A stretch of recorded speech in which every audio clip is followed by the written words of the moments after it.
Hari tu aku nak mula high speed run. Dulu aku pernah mula high speed run juga pada tahun lepas. So aku cuba Atom high speed run sekali lagi lah. Kali tu aku pakai bahasa Sarawak.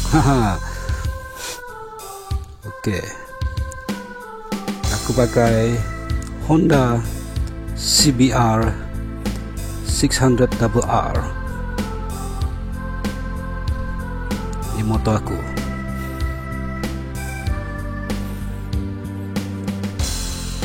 Okey.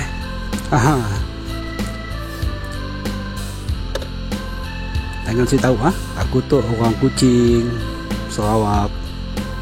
Saja je mula motoblog pakai bahasa Malaysia, bahasa Semenanjung. Sebab ialah kita nak suruh Malaysia dan angga motoblog kita kan.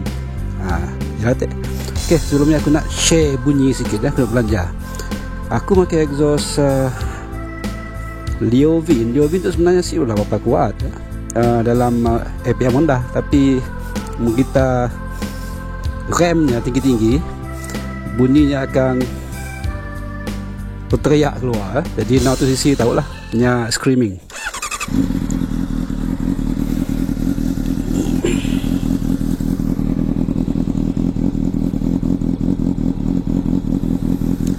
Ada kereta.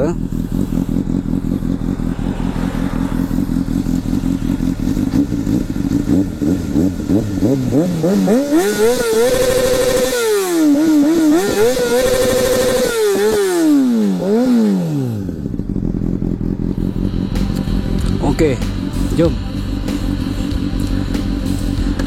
Muna nombak laju high speed run tu sebenarnya ikut mood. Musim dah mood nombak laju kita si dapat feel kan. Jadi gini mood aku hari tu.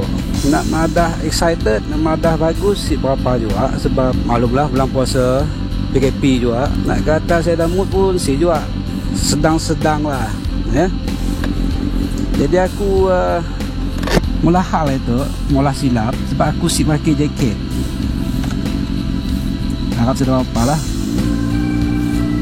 Okey, bismillah.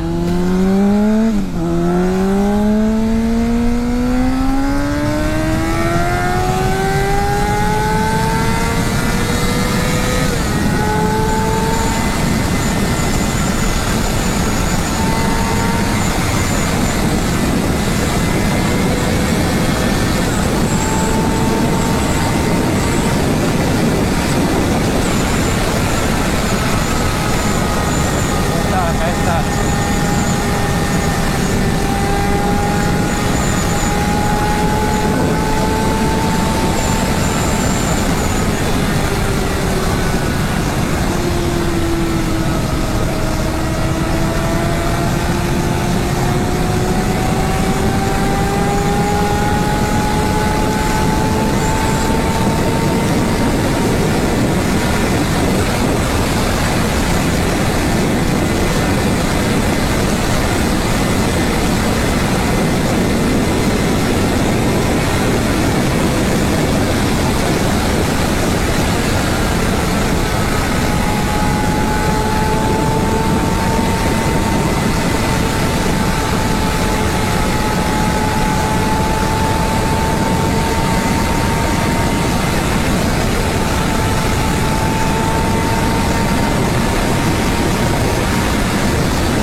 Okey.